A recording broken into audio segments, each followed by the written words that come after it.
Hello, everybody, and welcome to WriterGreg's Writer Conduit session, The Secrets to Writing Sprints and Tracking Sheets. I'm so happy to have everyone here and looking forward to a wonderful time as we talk about these special secrets, the secret sauce to getting a lot of things done. And with writing sprints, with tracking sheets, and everything that I do, I really enjoy this type of work and this type of productivity and this is what I do so much on my writing stream, the WriterGreg School of Worldcraft and Wordmancy, where we do this all of the time. So thank you so much, all of you who are here, who are participating. And if you like what you're listening to, I would really encourage a follow, as you'll be able to be inducted in the School of Worldcraft and Wordmancy as we do this so frequently. So thank you so much. To tell you a little bit about myself, I'm actually a double streamer where I work on two Welcome to the different... sprints and marches. Thank you so much. I was actually gonna hide that so not to interrupt the YouTube video that'll be happening. But thank you so much, the Bird of Inferno, for the follow. All right, so to tell you a little bit about myself, I have two presentations here during the Writers Conduit. I have the one that we have right now here on WriterGreg with the secrets to writing sprints and tracking sheets, and I have another one on my other Twitch channel, Sigma XD Coach, where we will be talking about writer's block and burnout, and that will be happening in the next session over on that challenge. I am a writer, I am an author, and I am a productivity life coach, focusing on productivity and recovering from burnout. So I'm really looking forward to that presentation in the next session, but today we will be focusing on the writing sprints and trackers. All right, and got to remember which mouse to click.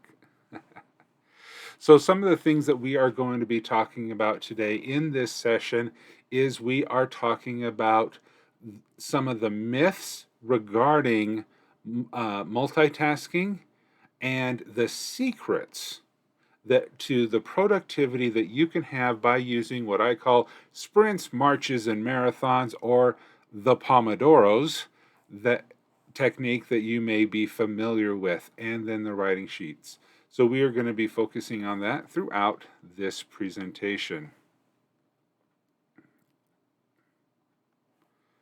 Okay, first of all, I would like everyone to grab a piece of paper. Your writers, grab a piece of paper, whether it's big or small, and I want to do a special test for you to do to help demonstrate something about multitasking. What this task is going to do is, on your piece of paper, across the top or on the first line, I would like you to write out the sentence, "I am a great multitasker." And then after that, I would like you to write the numbers 1 through 20. So we'll just go pretty quick here, and I'm gonna. So when I should have had a timer, but just see how. Let's see how long it takes you to do this. All right. So we got the stopwatch. We'll just start it at 0 seconds. So ready. I am a great multitasker. Then the numbers 1 through 20. Ready, set, go.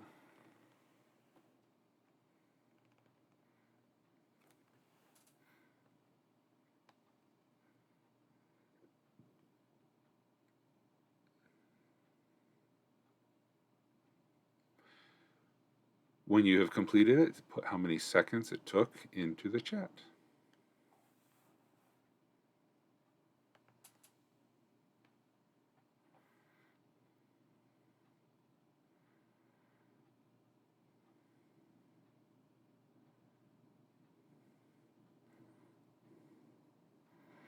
No worry, being cool. Yeah, 10 or 12 seconds, that works.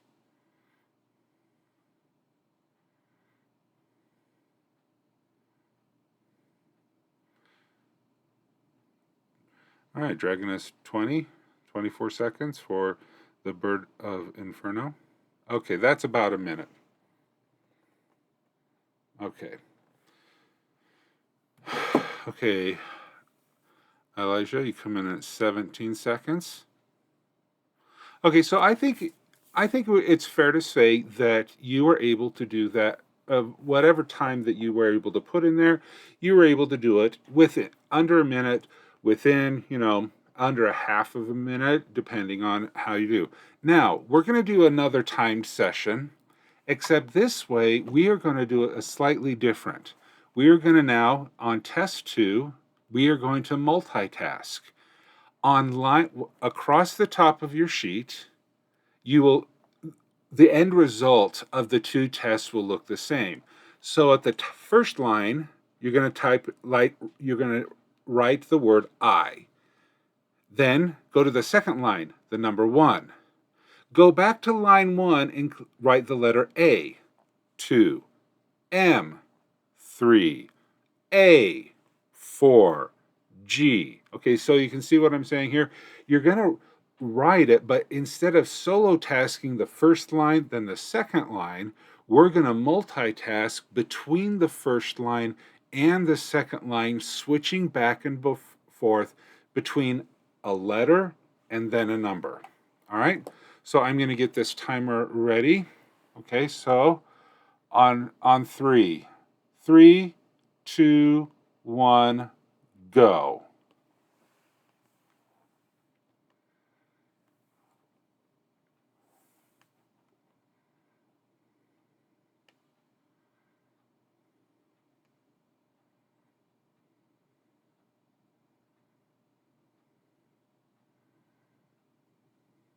Twenty seconds.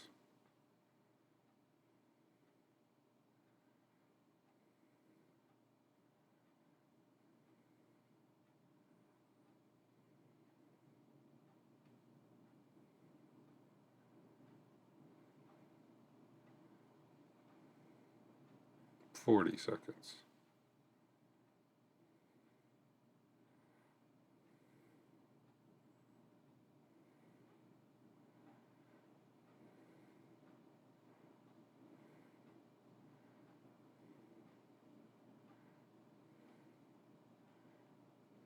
It's 1 minute. Okay, let's stop there. All right, so we do have some reports coming in. Dragonesque 39, Elijah 36, Bird of Inferno 37, Bing Q 40, Vegan Atheist Coral 57. Now, and I bet there may Eglyph, sorry. Egriff. All right, thank you so much. Now, what did you notice between those two? Those two different opportunities there. One, you were solo tasking and you were able to write out a sentence, you were able to write out a number, but the other time you were having to multitask. You were having to switch your brain from alpha to numeric. And as the numbers show here in the chat, they're like eGriff went from 17 to 36. Dragoness Nia went from a guess of 20 to 39. Okay, Dragoness Nia says, it took me exactly double time and I had to focus super hard. Vegan Atheist Coral says, I was giggling. The difference is pretty huge. Exactly. And I hope with this simple thing that we can hear, we can finally put to rest the myth of multitasking. Dr. Sahar Yosef, the doctor of cognitive neuroscience at UC Berkeley, said, multitasking is a myth. In reality, it's rapidly switching from one task to another and then back again. And every time you make a switch, you pay a tax on both your time and your energy. For that reason, it's almost always more efficient to monotask. Focus on one thing and move on when you're done, so you don't pay unnecessary switching tasks. Okay, this is the secret behind writing sprints, is that it forces ourselves to, as Dr. Yosef says, monotask.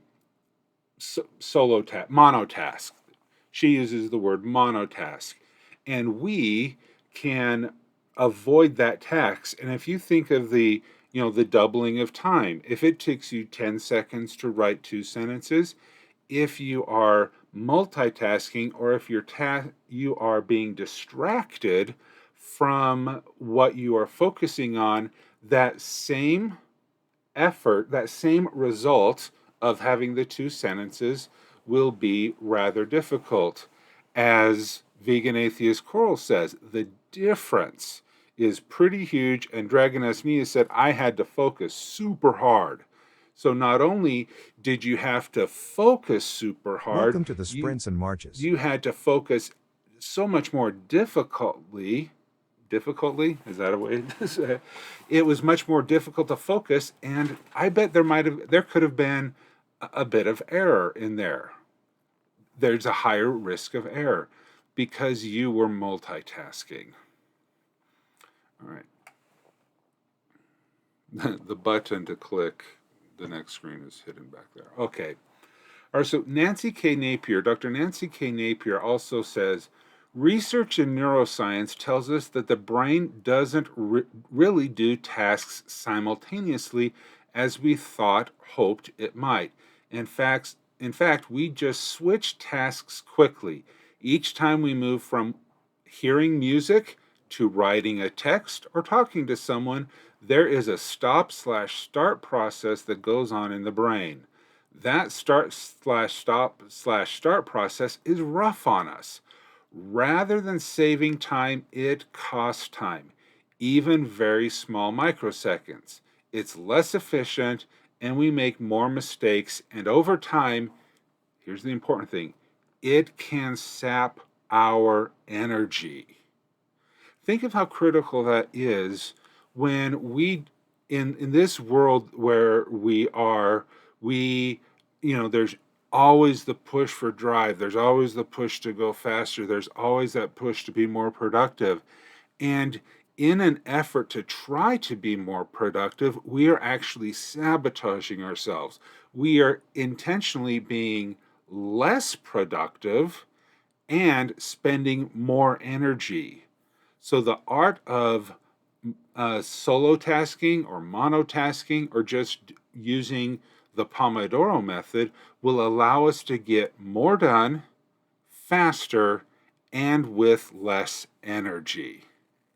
Clockwalk said mindfulness talks about this a lot too. However, as an ADD sufferer, focusing on one thing is hard too. And results may vary, and so I am speaking in a lot of generalities, and your mileage may vary, but most of the time, if you're able to focus even for 5 minutes, even for 10 minutes at a specific amount of time, you will be able to be more productive with less energy. And to continue on here, David Mayer, the director of Brain Cognition and Action Laboratory at the University of Michigan, says, once you start to make things more complicated, things get messier. And as a result, there's going to be interference with one or more of the tasks. Either you're going to have to slow down on one of the tasks, or you're going to start making mistakes. And that's one of the important things that we're looking at and thinking about here, is if we want to make sure that our copy, our writing, is as best as it can be, that is when we need to focus on our writing. Because if we start trying to do too many things at too many times, we're not going to be able to do any one of them well.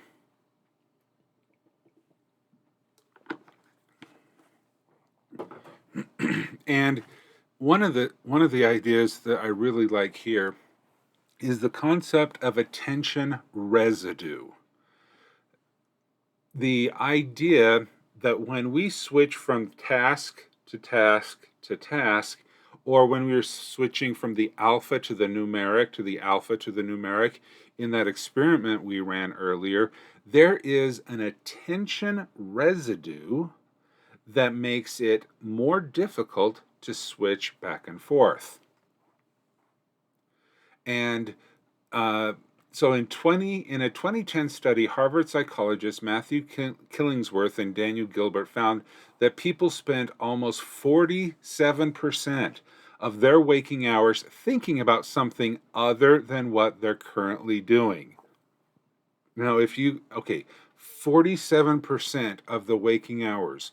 So even unintentionally, when we're not trying to be unproductive, when we're 47% of our time is not going to be focused because we are thinking about other things. We may be working on a chore, but we're thinking about other things on our to-do list.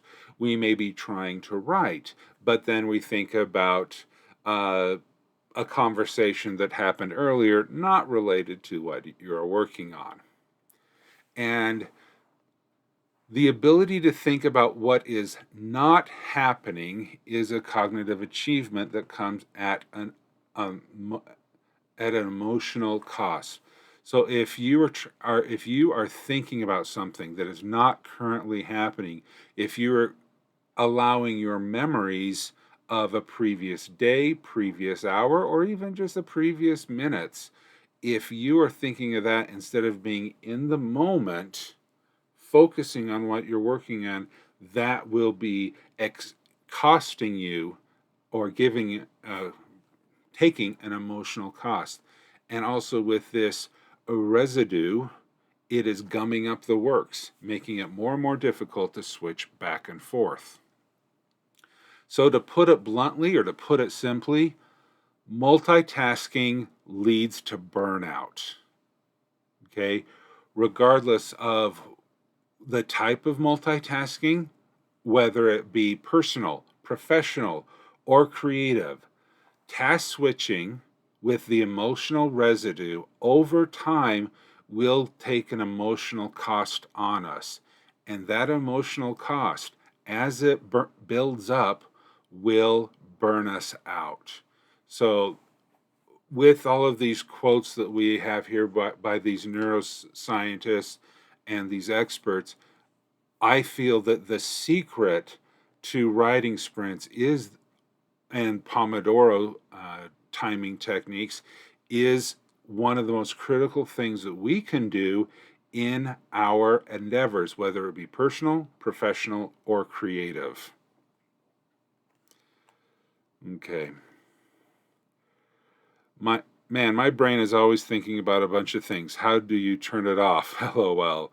I keep switching between novels. The struggle is real. Yep.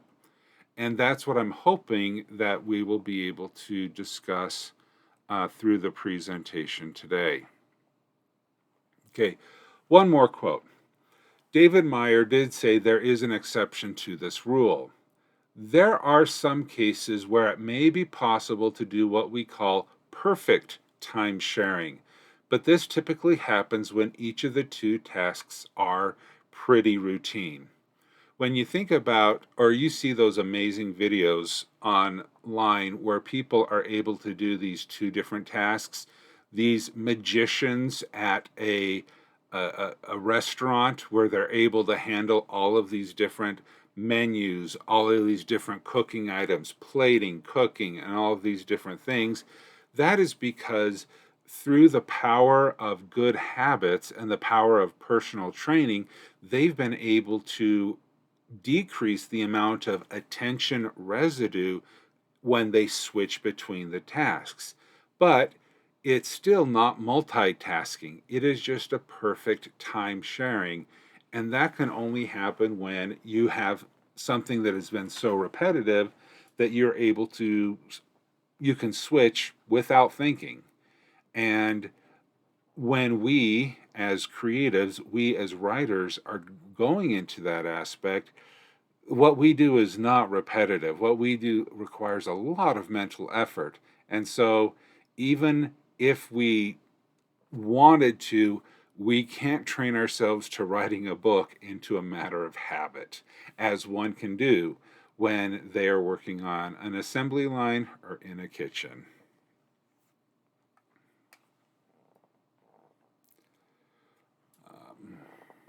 Yeah. Dragoness Neo, when I'm really distracted, I use some types of non-distracting music to busy the brain monkeys so I can actually focus on my task.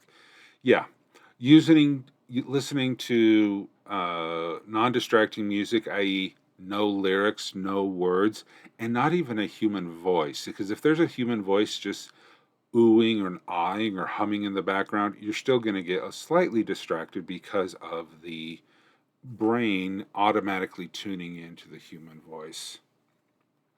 Okay, the cost of task switching, and this one, Gloria Mark, the chancellor's professor at UC Irvine, this one struck me as scary. We found about 82% of all interrupted work is resumed on the same day. But here's the bad news. It takes an average of 23 minutes and 15 seconds to get back to the task. Wow. If you leave a task at that emotional residue, 82% of all of your work during the day is going to get interrupted, and it takes about 23 minutes to get back to it. So that is just really scary.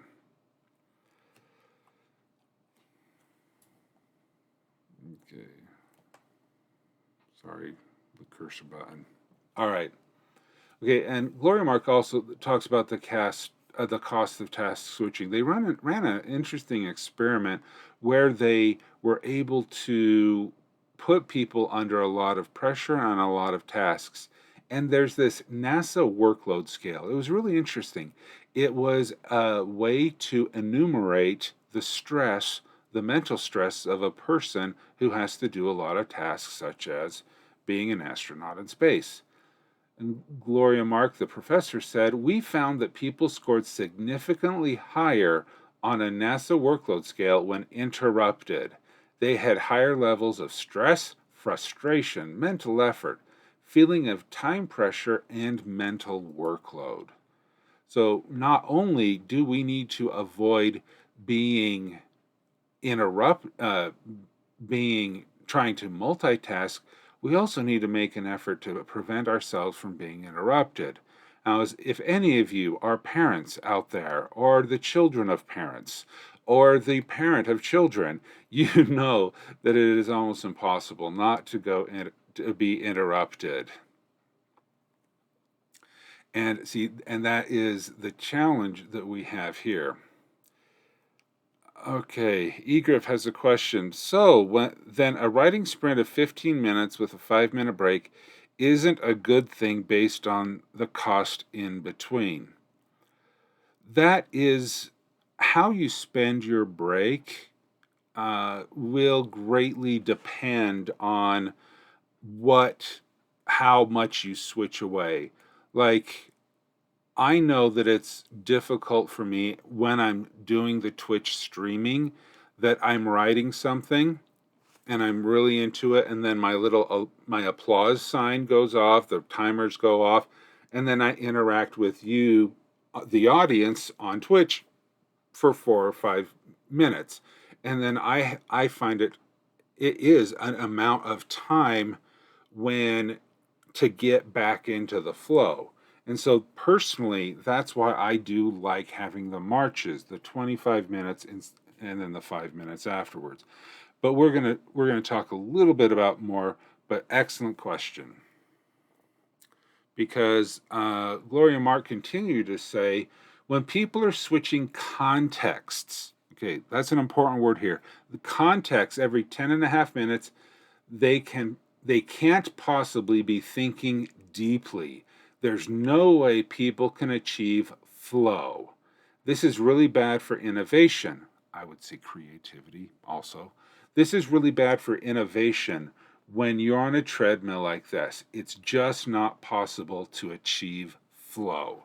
And when we're creatives and literally the words are flowing, it feels like we're transcribing something instead of writing something. That flow is amazing when we can get into that flow. But if we are stopping and switching every 10 and a half minutes, her studies show that is what people are doing, it is nearly impossible to be able to think deeply, and you will not be able to achieve that flow.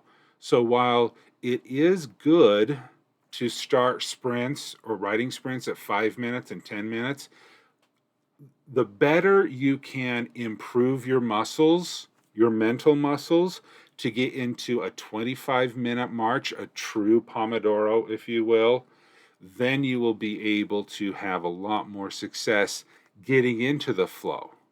But, and we'll talk a little bit more about Pomodoro, so forgive me if I repeat myself later. Once you get into flow, there's no reason why you have to stop. Okay? Yeah, Dragon asked me, I can't do short timers at all because it takes me initial up to 20 minutes in general to start focusing. Exactly right. You may be of a writer style where a marathon would be much more beneficial for you and your style than, say, a 10-minute sprint or a 25-minute march. You may be a marathon runner, and the blessing that it is in your life that you understand that about yourself, that yeah, it takes 20 minutes to get revving up, but once I'm there, I can stay there for 40 minutes. That is awesome. That is awesome. Okay. So, if not multitasking, then what? If we're not supposed to be multitasking, if multitasking is terrible, all these interruptions are going to destroy our creativity, what do we do? Well, the secret is in the name of the presentation. Single tasking, solo tasking, monotasking, whatever you may want to call it. Steve Jobs said, people think focus means saying yes to things you've got to focus on. But that's not what it means at all. It means saying no to the 100 other good ideas that there are. You have to pick carefully. I'm actually proud of the things we haven't done as the things I have done. Innovation is saying no to 1,000 things. Okay. This, I think, is one of the more important ideas that I can share with you today, because it's not only recognizing that when we're doing writing sprints or marches or marathons, that it's not just the single tasking, it is saying no to the good so that you can say yes to the better. We have many different projects that we work on as a writer, and in some cases it is good to have multiple projects that you work on. We'll be talking about that in the next session about writer's block. It's good to have multiple projects to work on. But if you're saying yes to too many things and your attention is divided too many, then you will not be able to give your focus to the single tasks at hand. So the benefits of the single tasking is the less switching, which means the less stress. It means the less emotional attention residue that's building up into your brain.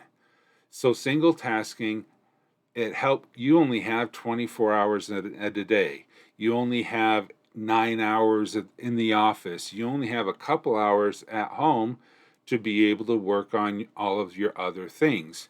So single tasking, if you recognize I only have time for X number of Pomodoros, sprints, or marches, it will help you say no to a bunch of other tasks and put your most important tasks on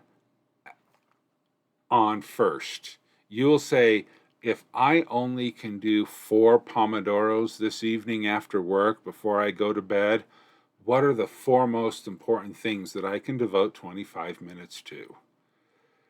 And these are the things that you should do, not could do. What does that mean? Should do, but not could do. You could, you could do a lot of things. There's a million things that you could be doing. But when you have a vision for your life, when you have goals that you want to accomplish, complete NaNoWriMo, complete summer camp, World Ember, For the Words, all of these different things.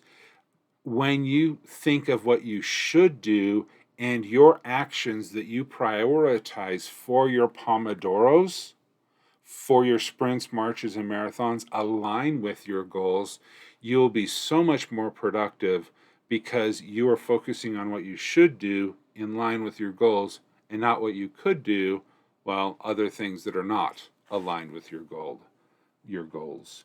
And also, this helps you to rebuild your focus, because if you know, hey, I only got time for 3 Pomodoros before I'm going to go to bed because I need to get sleep, then you know that what you put in those 3 Pomodoros are going to be very important.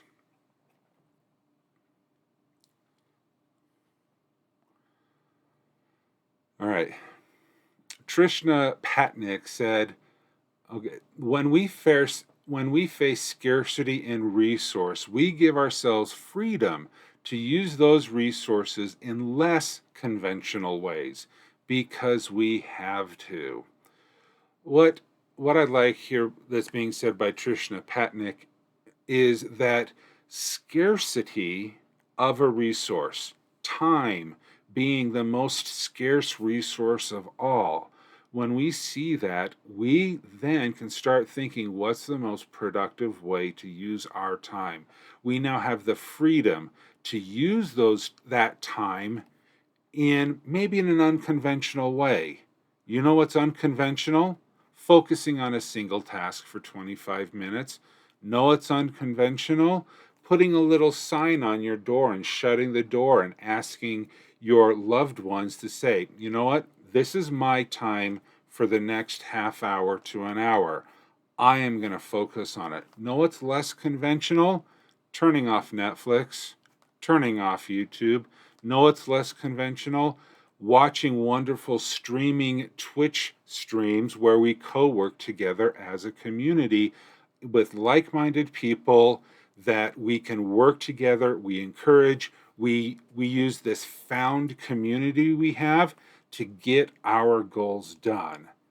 That is less conventional. Okay? So that's what I love about, thinking of the scarcity of the time that we have. How can I use this time to my greatest advantage? And there, if you're going to kill time, try working it to death. Yeah. Yes, that was a dad pun. Okay, so real productivity through our lives towards our goals that we have as writers, as creatives, my highest recommendation is to do work sessions. Work sessions, meaning whether they be sprints, marches, marathons, Pomodoros, whatever it is, have that mentality when you split up your day, saying, okay, in my day, I'm awake for 16 hours a day. Okay, I'm going to devote a Pomodoro for breakfast, lunch, and dinner. Okay, so there's 3 Pomodoros down. I'm going to have a Pomodoro or 2 Pomodoros to prepare myself, shower, shave, makeup, dressed, whatever. It takes me a Pomodoro to get to work. When you think of your day in these time segments or these time boxes and time blocks that we're going to talk about in a little bit, you're able to just say, you know what? Instead of thinking I have, 16 times 60 minutes today, I only have 10 marches that I can work on, that I can truly focus on. And when you start thinking that, you then go to your MITs, your most important tasks. You think about your goals. You think about goal setting and prioritization. Which is more important for you, to catch up on a Netflix episode or to do the research that you need to do your book? When these VODs for Writers CONduit come out on YouTube, what's going to be more important to you? I was going to say the name of a TV show, but I will not. The latest reality TV show with some families that are that don't educate you, or watching a VOD from Writers CONduit or many of the other great podcasts out there. What are you going to be doing to help you accomplish your most important tasks? And of course, there are prioritizations that you can do, that you can work on. Time and word count tracking, which we'll get into next when we talk about the time boxes and time blocks, and eliminating distractions. Oh, that is so hard to do. Eliminating distractions, it's terrible. I have to lock the door, put the dog on the chain to give the kids a treat, whatever, just so that I can make sure that I have eliminated as many distractions, this being the worst one of all. And of course, prioritizing supporting your favorite Twitch streamers and co-working streamers to that are here to help you. There are many wonderful people in the various communities that were referred to in the opening ceremonies. We're here to work together. Of course, we're going to benefit because we're here, we're working, but you can benefit as well as we all work on our goals together. So next, let's talk about time boxes and time blocks. This is a real important thing to incorporate in your day. Time boxes and time blocks. What's the difference between the two? Well, a time box is a collection of pomodoros, but time blocks, and so a time box is where you focus on one specific task for a very specific period of time.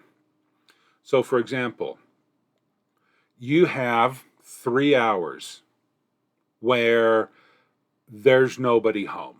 Okay, the kids are at school, the spouse is out at work. You have 3 sacred hours that you can box off of your calendar to devote into for your creative goals. In there, then you can subdivide that time blocks. Okay, in these 3 hours, I want to complete at least 4 or 5 pomodoros. If I was super onto it, I could do 6 marches, but let's be careful. We'll say 5 marches in these 3 hours.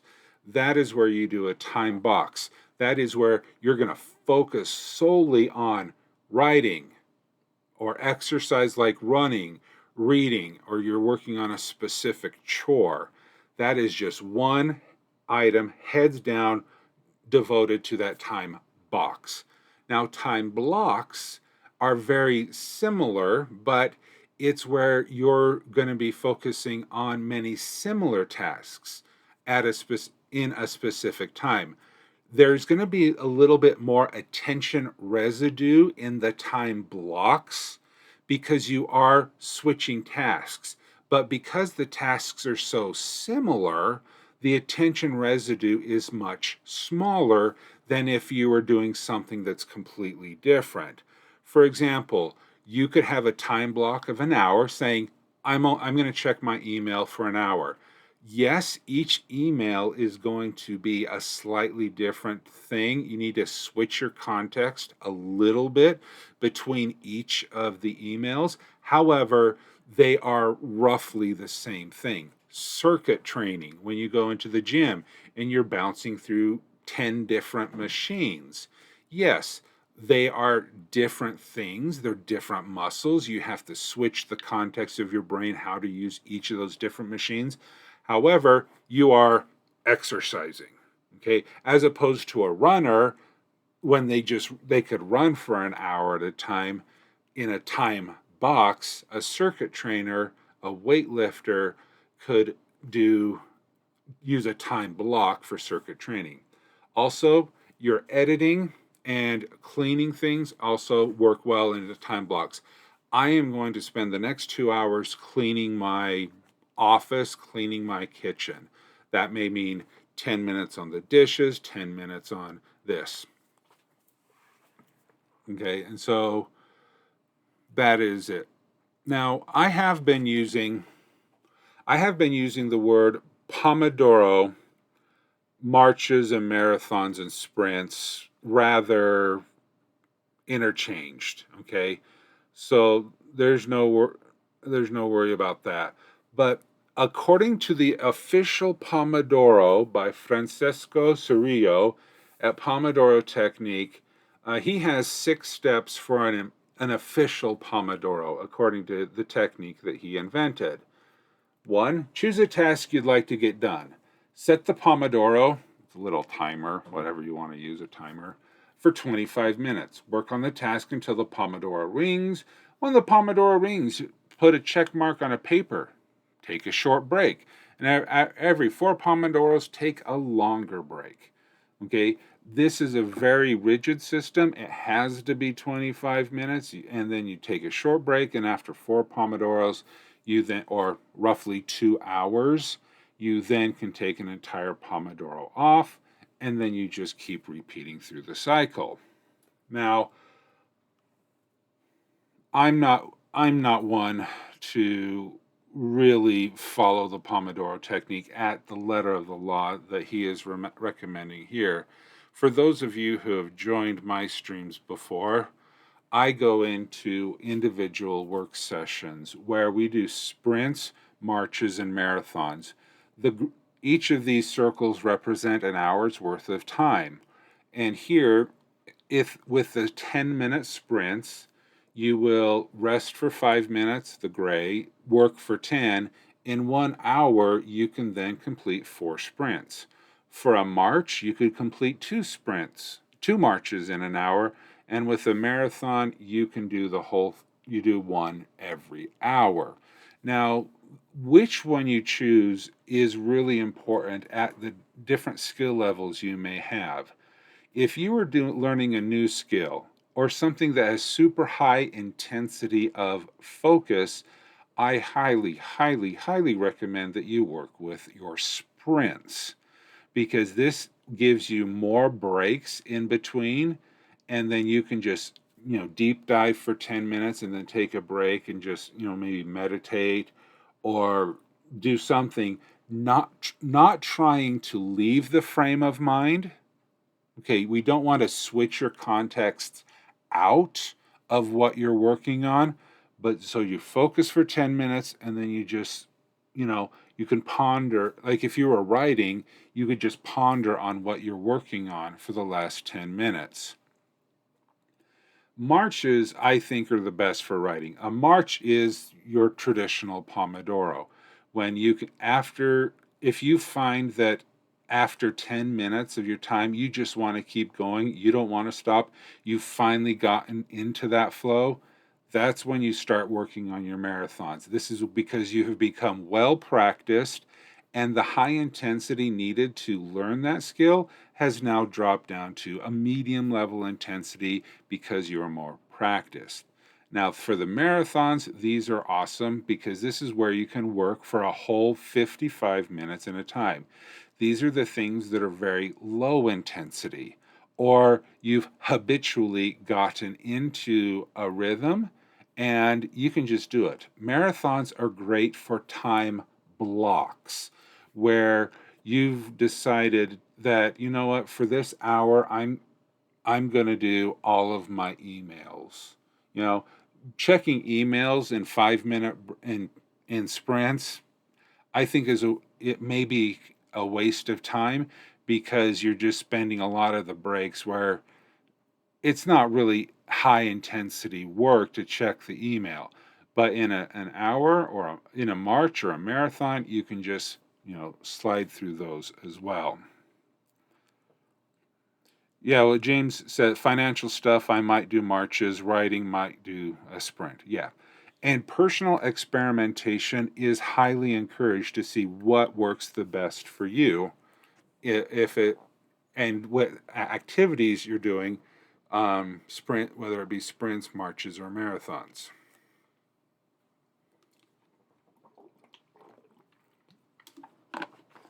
So let's talk about some misconceptions that people have about work sessions. What are some of them? The first misconception: work sessions are not for everyone. Uh, Wrong, they are. I might be a little biased here, but I believe that work sessions can work for everyone. Now, I'm not saying Pomodoros work for everyone because of the rigidity of the definition that he uses for the Pomodoro.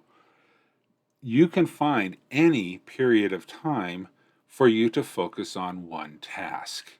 If you are working on a new thing, or if you have a neurodivergence that makes it difficult to work for a longer period of time, that's fine. You can make it a lot shorter. But the concept of solo tasking and combining that with work sessions can work for everyone. It's the personal adjustment, the personal experimentation to find what kind of work sessions work best for you. That's what's important to do here. Now, misconception number 2. Interruptions are uncontrollable because they're interruptions. Interruptions, if you plan for something, it's not an interruption. You can't control interruptions. You're right. Perfectly preventing all interruptions is impossible. If the house is on fire, or the fire alarm goes off, the smoke detector, the CO2 alarm, I want to be interrupted. I want to get out of the house so I can continue living. But you can do efforts to reduce the amount of interruptions that you have. These kind of interruptions, such as turning off the ringer off your smartphone, reducing what kind of emails ping your phone, the number of social media apps you have on your phone, pretty much everything with your smartphone could be reduced. But also, when you are at at an office, you could say, hey, you could have a sign up or put on Slack or on your Discord server saying, you know what, I'm heads down for the next 2 hours. Please do not call me, text me, Slack me, ping me, IM me for the next 2 hours. If you have to reach me, just send me an email and I will respond to it in the next 2 hours. So while you cannot perfectly prevent all interruptions, there are definitely great techniques that you can use to reduce the amount of interruptions that you have. Okay. Another misconception about work sessions is it is too rigid to work. It is too hard to do. Nobody can be perfectly on a Pomodoro system all day long. Okay, then don't. Don't be rigid. This is a technique for a skill that you can learn. This is not meant to be a whip or a torture device to make you suffer. It is a tool, not torture, to use these work sessions. So this comes back to the personal experimentation that you have. If something works well for you, great. If it doesn't work well for you, experiment. the concepts of solo tasking, the concept of the work sessions is a sound principle. However, you have the freedom and the choice to be able to adjust it for your maximum benefit. And next slide. Okay, now also, everything must be timed and counted. No, because you're right. There are times when you should be able to figuratively let your hair down. There are times when it's okay to relax. I highly recommend the concept of the Sabbath, of taking a day off in the week. There is the unstructured playtime is very rejuvenating and gives your mind a chance to take a break. So please do not think that 24/7 do you need to have be timed or counting your different marches. This is where the concept of your time blocks and time boxes can be very helpful. You can say, hey, for the 4 hours before lunch and the 4 hours after lunch, I am going to fill it with as many time boxes as possible. Great. But if you want to say after 7 p.m., no more time blocks, that is your choice. And again, for your personal experimentation on what is most effective for you. And we'll get into a little bit more talk about what is this personal experimentation. Okay. Because the best way to discover what works best for you is by tracking. And this is where we get into the second part of our discussion here about tracking sheets. Most everyone has heard about SMART goals: specific, measurable, achievable, realistic, and timely.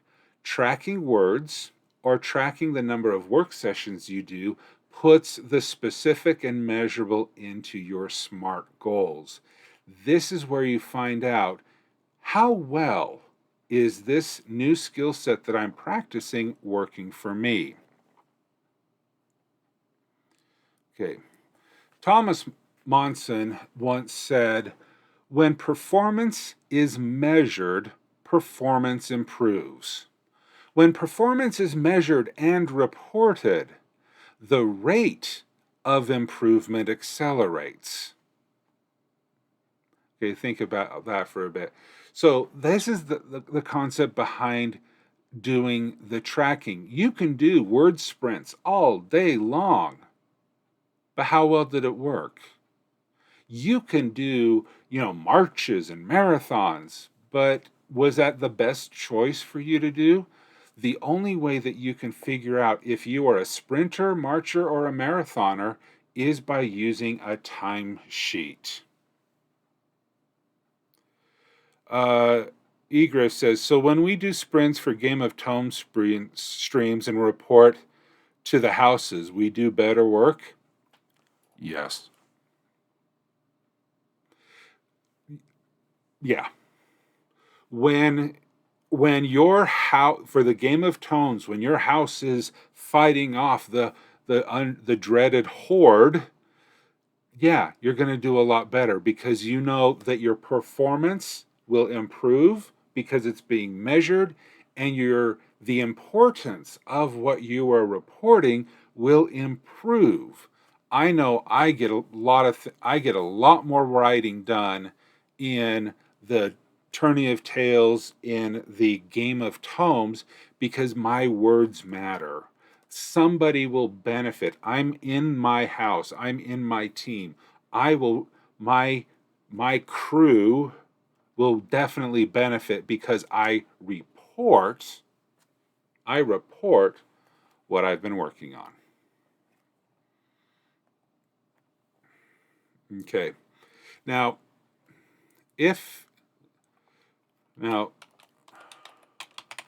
okay, I'm using the code tracker Okay, so I just put this link in the tracker.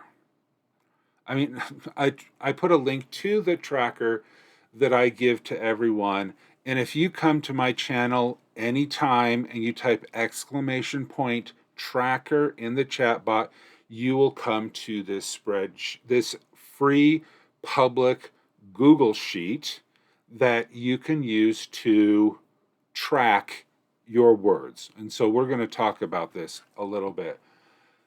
Okay, so this is an opportunity to record the number of work sessions and what you accomplished during them. Get the most from yourself. Improve your quotes and estimates. These are the benefits that you get. Because if you track and see how many words you write a day, how many words you write a month, or how many words you can work each month, doing the math, you can figure out that I can write a 50,000 word novel, NaNoWriMo, in 40 marches. No, that sounds ridiculous, because that's like 1,000 words each march. Okay, it takes me 80 marches to write a 50,000 word book. Okay, it takes me 80 marches. So by counting that, you will be able to say, hey, for this NaNoWriMo, I did 80 marches and I got 50,000 words. Then the next April comes and you work on it and say, hey, can I do 50,000 words in 75 marches? 70 marches.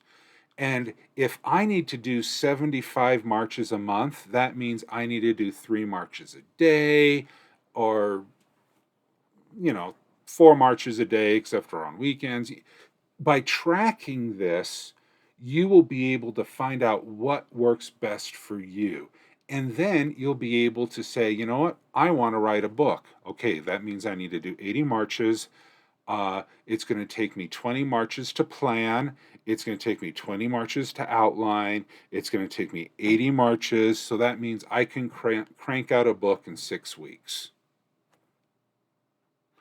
Is that true? I don't know. Track. You'll find out. Yeah, you'll be able to prioritize projects. You'll be able to see the status of a job at a glance. Focus on strategic projects. Compare projects over time. That's the big one. That's a big one right there. How long does it take you to write a book? Well, comparing your tracker will help you do that. And also manage the dreaded scope creep, right? Because, hey, I'm going to write 50,000. I'm not writing 60,000. I'm not writing 75,000. I'm going to write 50,000 words. And you can also find out if team members are overextending themselves. If you find out that at the end of the month, it took you 100 marches to write your NaNoWriMo book, but it killed you, metaphorically. You know what? I can only handle 80 marches a month. That's okay.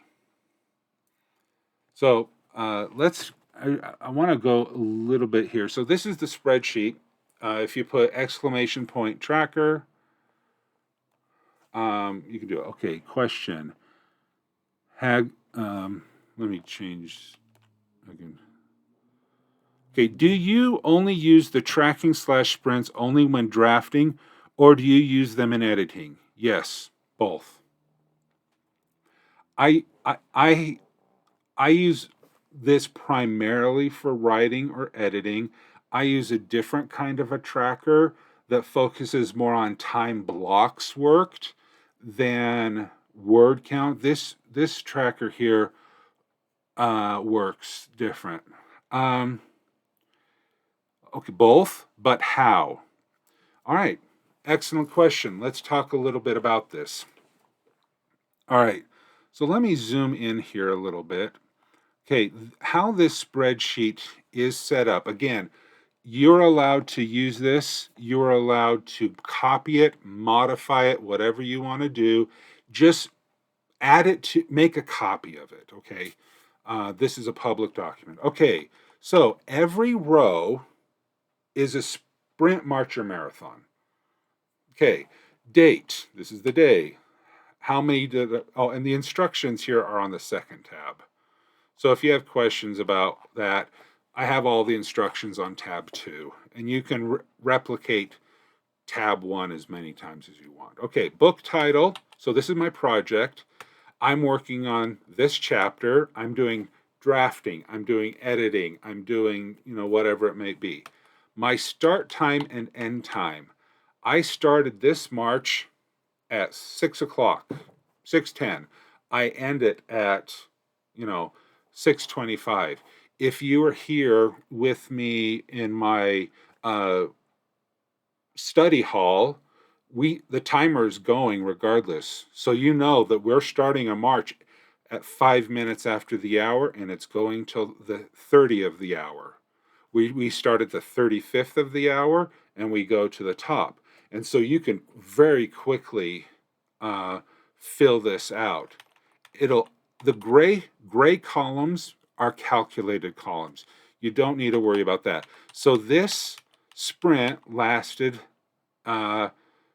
15 minutes. Okay, so the words. I started from scratch. There are 0 words. At the end, I did 80 words. Okay, awesome. I did 80 words.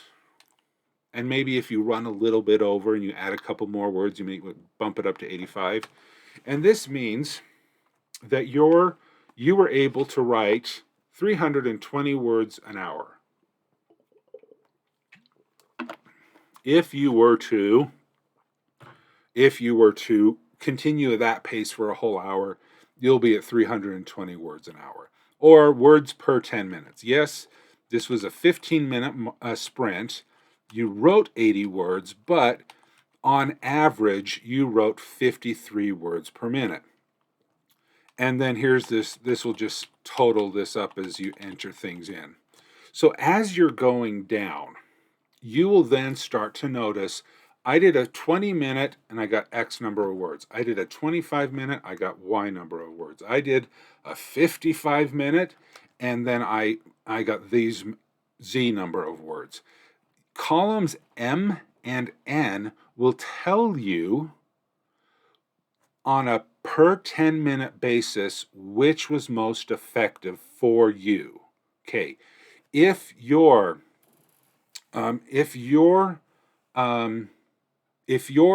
sprints, your 10-minute sprints, have the highest word per 10-minute thing, you're a sprinter.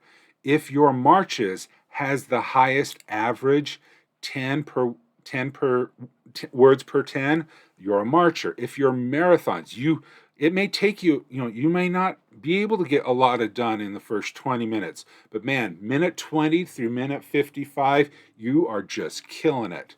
Your words per 10 will be much higher for a marathon. And by using this tracker, 1 row per session, experimenting with sprints, marches, and marathons, you will be able to know for sure, are you a sprinter, are you a marcher, or are you a marathoner? Okay, the link is always tracker. It's the command tracker in my chat. Question. The Outrageous Olive asks, can you utilize the same tracker when completing editing/writing for clients? Is there anything you'd charge in this scenario? Sure. I mean, you could use this as a timesheet if you wanted to. The columns A through O might not mean anything for it. And for me, when I work on editing, I don't fill out the words. Okay, I just say, you know what? Instead of drafting, I'll type in the word editing, and I started and do that. And then I focus, my editing is on how many minutes did I edit per day. Okay, so yes, you can use this for editing, but there are different techniques that people use for counting how well they do editing. I personally just use the words for writing, minutes for editing. That's my personal thing. Other people will say, well, let's say I edit 300 words on average every 15 minutes. So if I spent 15 minutes, editing, that means I earned 300 words. Well, then it's no longer words, it's points. You might as well call it points. For drafting, you get 1 point per word. For editing, you get 1 point per minute. How many points can you earn? That's not a word count, that's a point count. If you want to mesh words and editing together. So personally, I try to keep them separate. Okay. Yeah. Okay. And the nice thing is you can put on a filter here, and then you can filter by your project. You can find out, hey, I'm faster at writing sci-fi than I am writing fantasy. Hey, during NaNoWriMo 2019 versus 2020, I was able to do this. And so by filtering it out through your own creativity, you'll be able to do it. Now, there are apps out there that do this. I don't know what they are, but there are apps out there. If you want to go find an app, there are many wonderful apps out there. This is a spreadsheet. It's free. It works. And you can access it on your phone, on your computer, everywhere. So that's my choice. Okay. Okay, so wgc.bz/tracker, or you just put tracker, the command tracker in the chat. Okay, so let's jump back to a couple questions.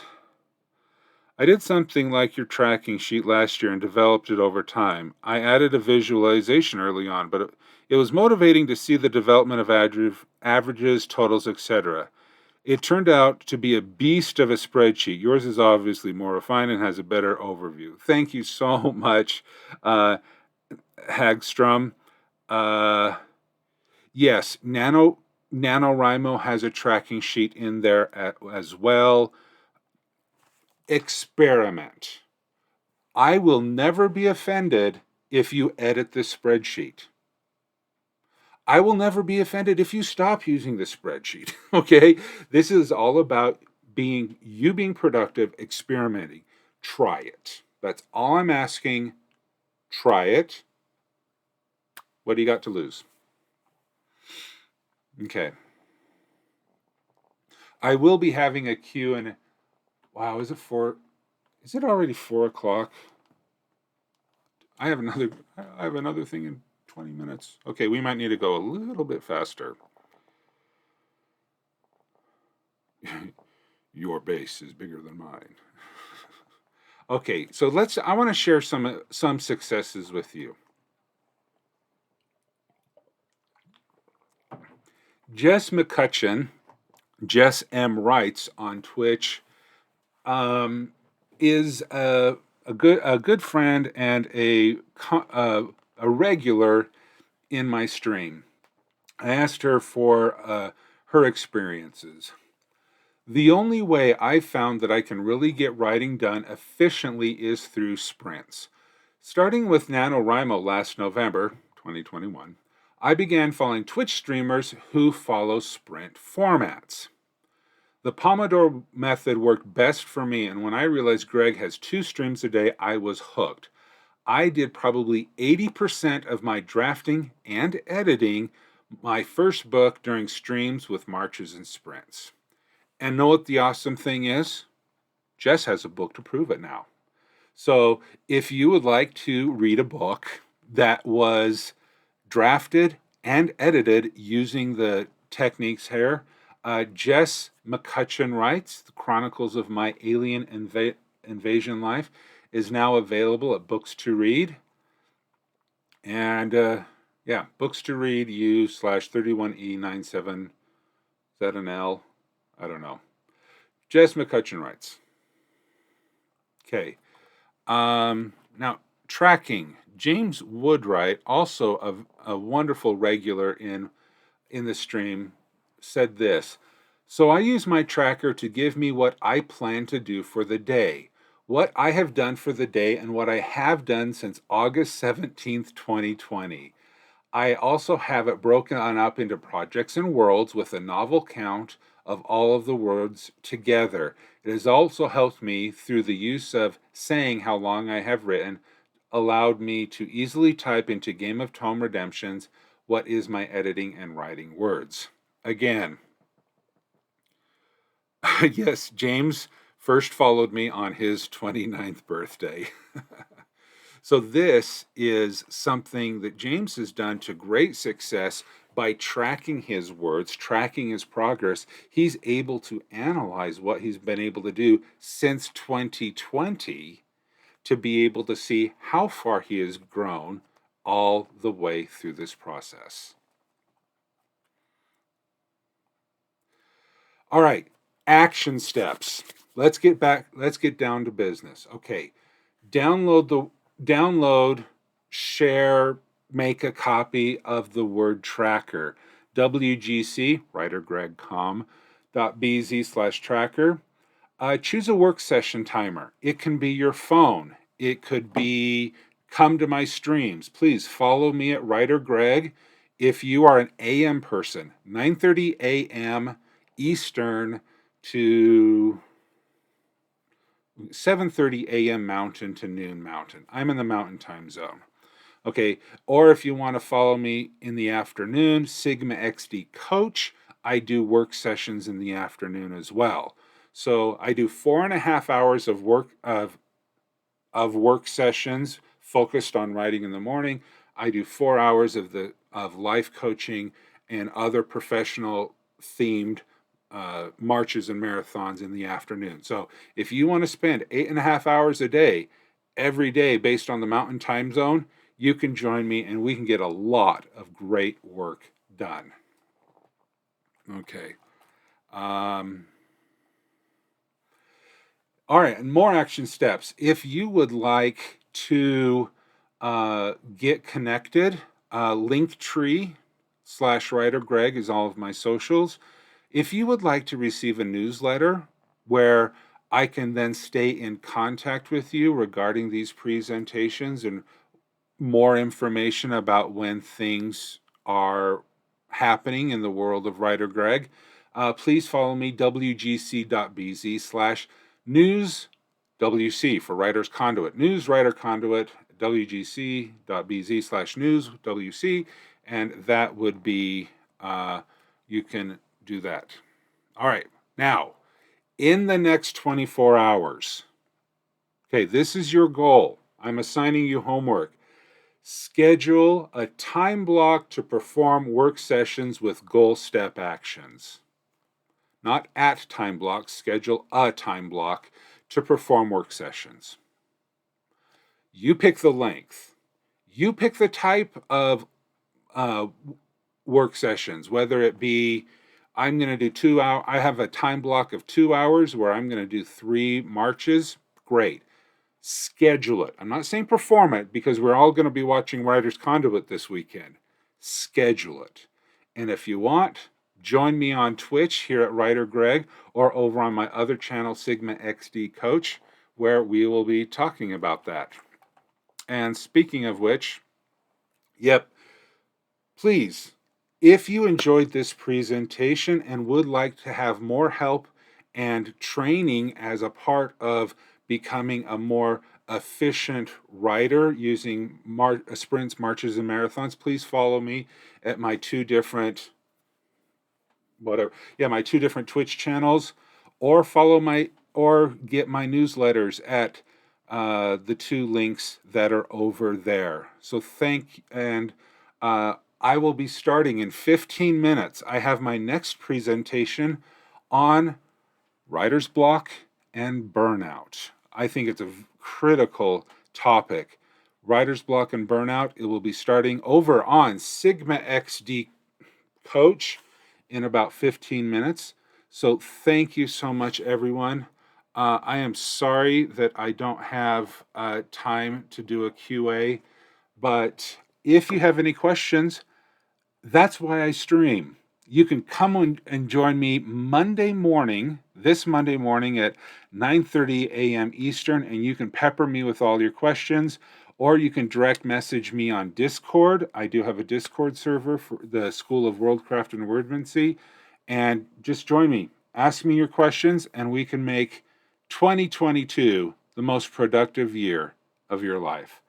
So thank you so much, everyone. I really appreciate it. I hope you had fun. I hope you learned something.